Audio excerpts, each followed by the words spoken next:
Good morning student, welcome to my YouTube channel Pi Academy. आज हम लोग इस ऑब्जेक्टिव सेशन में 2022 एग्ज़ाम के लिए इम्पोर्टेंट क्वेश्चन को देखेंगे। चलिए, यह जो क्वेश्चन है बिहार विद्यालय परीक्षा समिति द्वारा गूगल पर अपलोड किया हुआ है। इसी सेशन का यह दूसरा सेशन है। तो चलिए हम इस क्वेश्चन को देखते हैं। क्वेश्चन है, द्विघात समीकरण ax² plus bx plus c बराबर 0 के मूल एक दूसरे के व्युत्क्रम होंगे यदि अर्थात इस प्रश्न का सॉल्यूशन निकालने के पहले आप देखिए, मूल एक दूसरे के व्युत्क्रम है। अगर एक मूल अल्फा है तो इसका दूसरा मूल 1/बीटा होगा, क्योंकि द्विघात समीकरण के मूल कितने होते हैं? द्विघात समीकरण के दो मूल होते हैं, एक अल्फा और एक बीटा।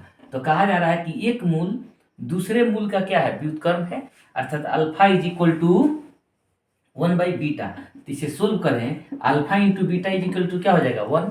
और आप जानते हैं अल्फा इंटू बीटा का अर्थ होता है मूलों का गुणनफल। तो मूलों का गुणनफल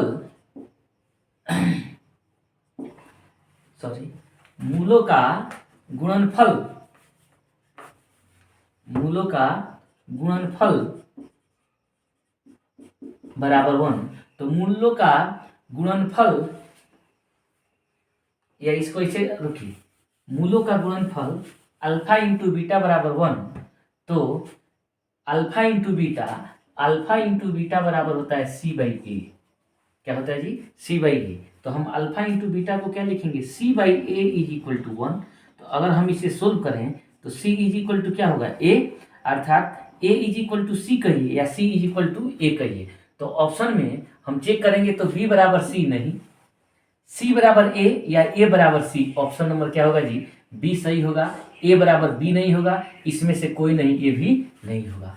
तो इस क्वेश्चन का ऑप्शन होगा क्या जी? b। अर्थात द्विघात समीकरण ax² plus bx plus c बराबर 0 के मूल एक दूसरे के व्युत्क्रम होंगे यदि उनका कंडीशन, यदि c बराबर क्या हो जाए जी? a हो। तो यह था पहला क्वेश्चन। हम लोग नेक्स्ट क्वेश्चन को करते हैं। देखिए नेक्स्ट क्वेश्चन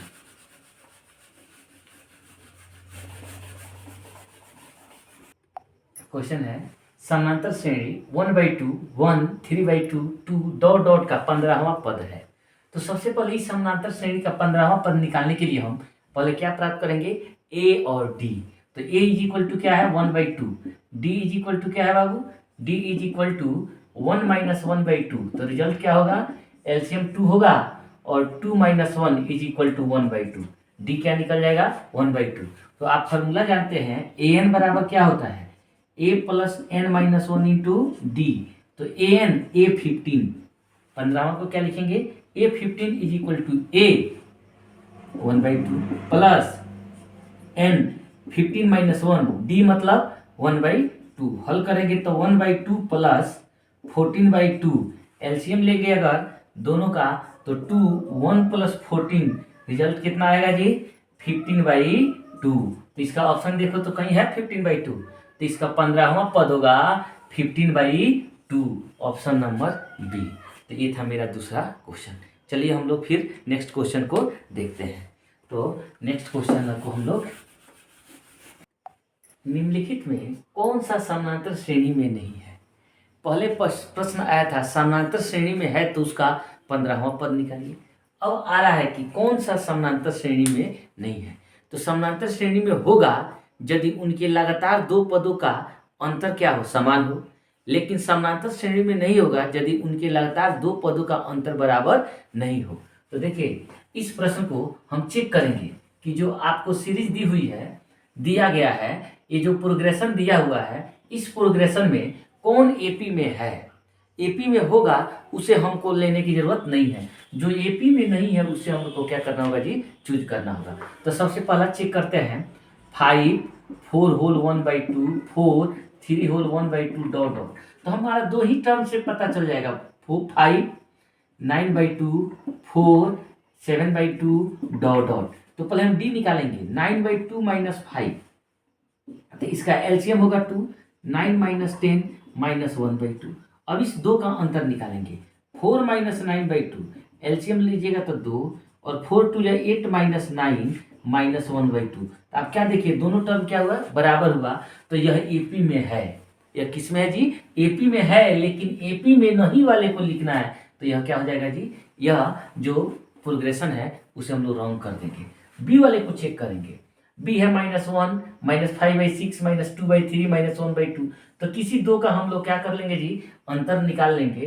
तो -5/6 माइनस -1, तो क्या हो जाएगा? -5/6 + 1, एलसीएम क्या होगा? 6, -5 + 6 1/6। फिर इस दोनों का अंतर निकालेंगे, -2/3 आप +5/6, एलसीएम होगा 6, -4 + 5 = 1/6। ये भी आप देख रहे हैं कि दोनों डी क्या है? बराबर है। तो यह भी आपका एपी में है, लेकिन नहीं वाले को चूज करना, तो ये भी ऑप्शन क्या होगा जी? रॉन्ग होगा। अब बाकी दो ऑप्शन को हम लोग चेक करेंगे। किसको चेक करेंगे जी? दो ऑप्शन को। इस दो में कौन कौन एपी में है? क्लियर है? अगला दोनों जो ऑप्शन है ए और बी, ए भी एपी में है और बी भी एपी में है, लेकिन हमको नहीं वाले को लेना है, तो दोनों ऑप्शन गलत। अब तीसरा नंबर ऑप्शन को देखते हैं, तो 14 - 8 क्या होगा जी? 6 होगा ना।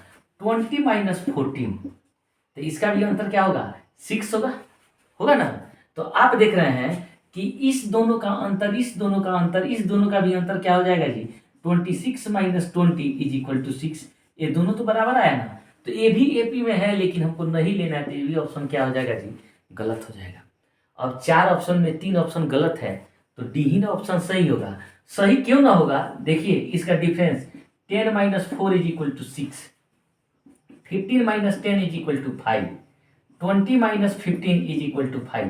यहाँ का डिफरेंस 6 है, यहाँ का डिफरेंस 5 है, ये इक्वल नहीं है, इसलिए यह एपी में नहीं होगा। तो इस क्वेश्चन का निम्नलिखित में कौन सा समानांतर श्रेणी में नहीं है का ऑप्शन क्या होगा? डी होगा। कैसे आया? तो हम लोग उसका डी निकालेंगे और देखेंगे कि डी बराबर आया कि नहीं। डी बराबर आएगा तो वो एपी में होगा, लेकिन डी बराबर नहीं होगा तो एपी में नहीं होगा। तो अब हम लोग चलते हैं नेक्स्ट क्वेश्चन को देख रहे हैं। किसी समानांतर श्रेणी का पहला पद 9 एवं सारबंतर -3 हो, तो इसके प्रथम 12 पदों का योगफल होगा। किसी समानांतर श्रेणी का पहला पद अर्थात a = 9, d = -3 और Sn कितने पदों का जी? Sn की जगह हमारा क्या होगा? S12 = 1।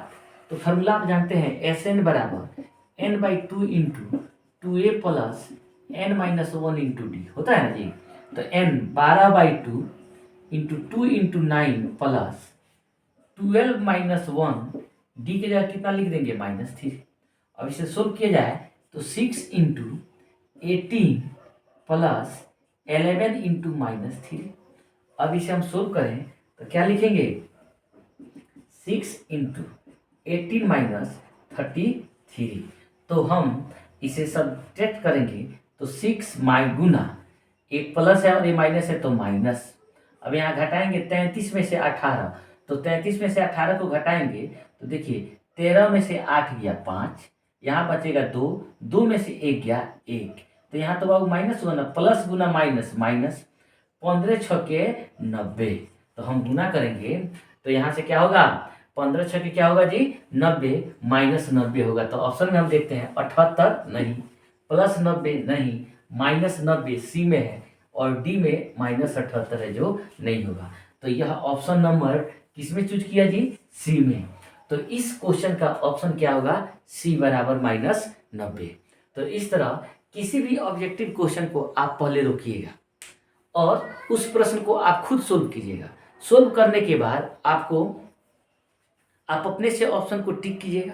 उसमें भी अगर आपको सही नहीं होगा तो आप जो हम सॉल्यूशन दिए हैं उसको देखिएगा, तब वीडियो को आगे बढ़ाइएगा। चलिए फिर हम लोग नेक्स्ट क्वेश्चन को समानांतर श्रेणी 17, 34, 51 डॉट डॉट का कौन सा पद 170 है? तो कौन सा पद न 170 है जी? जब कौन सा पद होगा तो आप उसे मान लीजिएगा एनवा पद। तो एनवा पद में आप देख रहे हैं a = 17 है, d = 34 - 17, तो रिजल्ट तो 17 है ना होगा। a भी 17 और d भी क्या होगा जी? 17 होगा। तो हम मान लेंगे an = 170। हम मान लेंगे कि कौन सा पद होगा जी, 170 nवां पद होगा। तो an का फॉर्मूला क्या होता है, a plus n minus 1 into d. तो an मतलब 170, a मतलब 17, n मतलब n माइनस 1, d का मान कितना रख देंगे जी, 17। तो 170 इज इक्वल टू 17 प्लस 17 से गुना करेंगे तो 17n माइनस 17, 17 से 17 क्या हो जाएगा, कट जाएगा। अब 17n is equal to 170, therefore n is equal to 170 by 17, cut जाएगा 10 टाइम्स में। तो n इज इक्वल टू कितना निकल जाएगा, n इज इक्वल टू 10। तो कौन सा पद, n इज इक्वल टू 10, तो 10वां पद कौन सा पद होगा, 10वां पद आपका क्या होगा, 170 के बराबर होगा। तो ऑप्शन देखेंगे 9वां नहीं। ऑप्शन नंबर बी 10वां, जो आपको 10वां आया, 11वां भी नहीं होगा, 12वां भी नहीं होगा। तो इस श्रेणी का कौन सा पद 170 हुआ, तो उसका कौन सा पद आपने निकाला, 10वां पद। तो चलिए अब हम लोग फिर अगले क्वेश्चन को देखते हैं। समानांतर श्रेणी 51, 41, 55 डॉट डॉट 6 में कितने पदों की संख्या है, इतना में पदों की संख्या है। अब देखिए यहाँ से आप देख रहे हैं 51, 48, 45 डॉट डॉट, यहाँ से डिक्रीज हो रहा है ना, घट रहा है, 51 से 48, 48 से 45, घटते घटते लास्ट में कितना आ गया, 6 आ गया। तो लास्ट में जब 6 आया तो इधर से जब चलिएगा तो ये अंतिम पद होगा, इधर से जब चलिएगा तो ये प्रथम पद होगा। तो यहाँ से दिया हुआ है 51 से चलते चलते 6 तक में पदों की संख्या है, मतलब किसका मान निकलना है, n का मान। तो देखिए यहाँ सबसे पहले a बराबर क्या होगा, 51, d बराबर क्या होगा, 48 माइनस 51, तो कितना होगा जी, -3। और जो 6 है, an इज इक्वल टू क्या हो जाएगा, 6 हो जाएगा। क्यों, क्योंकि जब हम इधर से चलेंगे तो चलते चलते हमारा लास्ट वाला टर्म कितना है, 6 है। तो प्रॉपर्टी क्या होता है, an बराबर a plus n minus 1 into d. तो an का मान रखेंगे 6, इधर a का मान कितना रखेंगे, 51 प्लस n माइनस 1, डी का मान -3। तो जब सोल्व करेंगे तो 6 is equal to 51 minus 3n plus 3। अब देखिए तो 6 is equal to 51 plus 3 54 minus 3n। अब इसे लाकर इधर जब हम घटाएंगे तो 6 minus 54 is equal to -3n, यह होगा -48 is equal to -3n, minus से माइनस कट जाएगा, n इज इक्वल टू क्या हो जाएगा, 48/3। तो 16 टाइम्स में होगा ना जी, 16 3 या 48। तो इसमें पदों की संख्या कितनी होगी, 14 नहीं होगी, 16 होगी। ये ऑप्शन नंबर कितना लिखेंगे हम, बी लिखेंगे। 17 भी नहीं होगी, 18 भी नहीं होगी। तो इसमें प्रश्न में, इस प्रश्न के लास्ट टर्म में 6 है, तो इसमें टोटल पदों की संख्या कितनी है जी, 16 है। तो आप घटाते भी लिख सकते हैं, 51, 48, 45 से यहाँ 3 कम करिएगा तो क्या होगा, 42, 42 में से तो 49, ऐसे हटते हटते कितना आ जाएगा जी, 6 आएगा। तो ये था मेरा समानांतर श्रेणी का अंतिम में जो 6 है, 51 से लेकर 6 तक में पदों की संख्या कितनी होगी। चलिए हम लोग नेक्स्ट क्वेश्चन को देखते हैं। हाँ, 0 से लेकर 50 के बीच विषम संख्याओं की संख्या निकालना है। किसकी संख्या निकालना है जी, विषम संख्याओं की संख्या। तो देखिए 0 से ना, तो 0 से आगे बढ़ेंगे तो 1, 3, 5, 7 डॉट डॉट, ये 50 है ना, तो 49। अब देखिए आप देख रहे हैं कि 1, 3, 5, 7 डॉट डॉट 49, ये सब क्या है जी, विषम संख्या है। तो ये कितने संख्या होगी ये निकालना है। तो हम देख रहे हैं कि यह एपी में है, तो a बराबर 1 और d बराबर क्या होगा, 3 माइनस 1 इज इक्वल टू 2, और an इज इक्वल टू कितना है, 49। हम प्रॉपर्टी लगा देंगे, an is equal to a plus n minus 1 into d.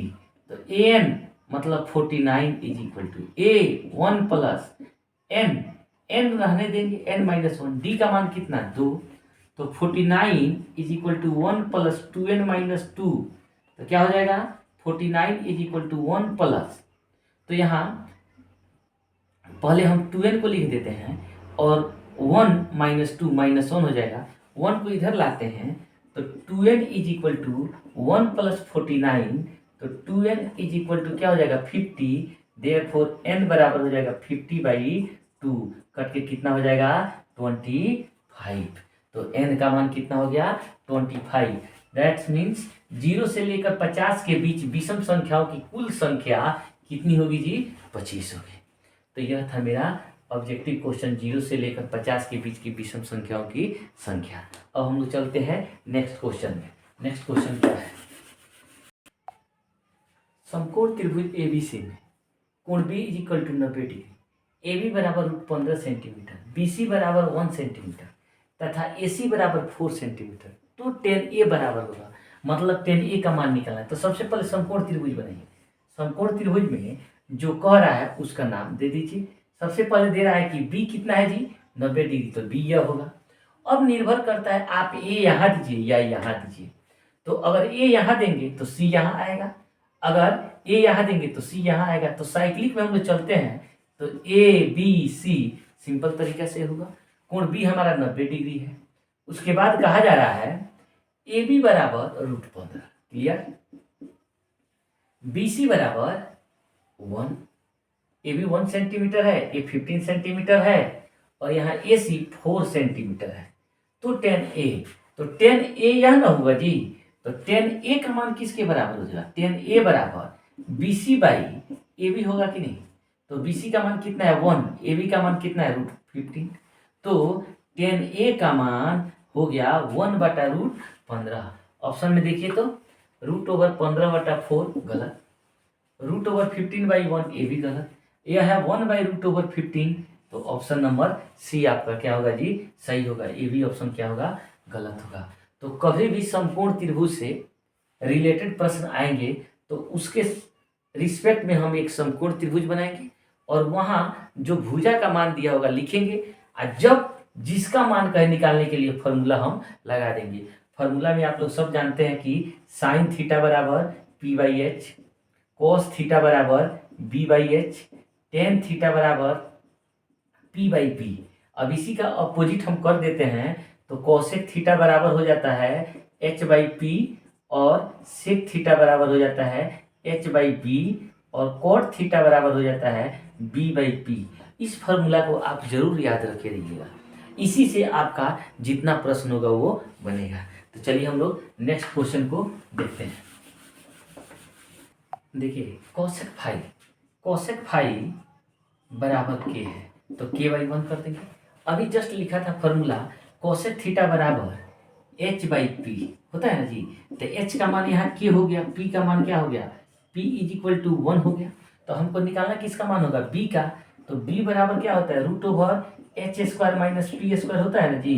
तो h का मान क्या रख देंगे k² - 1। तो b का भी मान निकल गया। अब आपको मान निकालना किसका है cos फाई का। तो cos फाई बराबर क्या हो जाएगा cos फाई बराबर b/h। तो b का मान कितना आ गया √k² - 1। h का मान कितना है h = k। तो cos फाई बराबर देयरफॉर cos फाई बराबर क्या हो जाएगा √k² - 1/k। यह ऑप्शन आपका हम देखेंगे कि कहाँ है। तो k² + 1/k गलत। दूसरा ऑप्शन है √k² - 1/k। तीसरा ऑप्शन है k/√k² - 1। चौथा ऑप्शन है k/√k² + 1।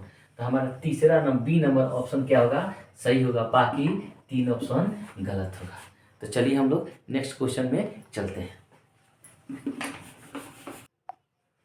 क्वेश्चन है यदि 1/sec फाई इजी क्या होगा। तो 1/sec फाई = आप जानते हैं cos फाई × sec फाई = 1 होता है। तो sec फाई cos फाई को अगर इधर हम रखते हैं cos फाई तो इधर 1/sec फाई होगा ना। तो 1/sec फाई किसके इक्वल होगा cos फाई के। तो इसमें 1/sec फाई किसके इक्वल होगा सीधे cos फाई के इक्वल होगा। बाकी तीनों ऑप्शन क्या है जी गलत है। उसी तरह यहाँ है cot x × tan x। तो प्रॉपर्टी आप सब आदमी जानते हैं cot x × tan x = क्या होता है 1 होता है। तो उन दोनों का प्रोडक्ट किसके बराबर हो जाएगा 1 के। तो इस क्वेश्चन का ऑप्शन क्या होगा ए बी सी और डी क्या हो जाएगा गलत हो जाएगा। तो यदि 1/sec फाई को हम किसके बराबर लिखेंगे cos फाई के बराबर, और cot x × tan x का गुणनफल होगा तो किसके बराबर लिखेंगे जी 1 के बराबर लिखेंगे। तो इस प्रश्न को लेकर हम और आगे बढ़ते हैं इस सेशन में क्या होता है। cos phi = 1/2। तो cosec फाई का मान निकालें। दो तरीके से इससे हल कर सकते हैं। cos phi is equal to 1/2 है ना जी, तो cos थीटा बराबर होता है b/h। तो b का मान हो गया कितना, b का मान हो गया 1 और h का मान कितना हो गया 2। तो हम किसका मान निकालेंगे, p का। तो p बराबर क्या होता है, √h² माइनस b²। तो h की जगह कितना है 2 है, h के मान को 2 रखेंगे, 2 का स्क्वायर माइनस 1 का स्क्वायर, 2 का स्क्वायर 4 माइनस 1 √3। तो हमने तीनों साइड निकाल लिया। अब मान निकालना है किसका, कोसेक फाई का। तो कोसेक फाई बराबर होता है h/p। कोसेक फाई बराबर h/p। तो h का मान कितना है 2 और p का मान कितना है जी √3। तो कोसेक फाई बराबर क्या हो जाएगा 2/√3। सॉरी, हाँ हाँ ठीक है, 2/√3। तो ऑप्शन को हम लोग देखते हैं तो क्या होगा, कोसेक फाई का मान 2/√3। पहला गलत, तीसरा गलत, सी गलत और डी गलत। तो इस तरह से मेरा यह ऑब्जेक्टिव सेशन हुआ। फिर हम लोग अगले वीडियो में मिलेंगे। तो आज के लिए इतना ही, धन्यवाद।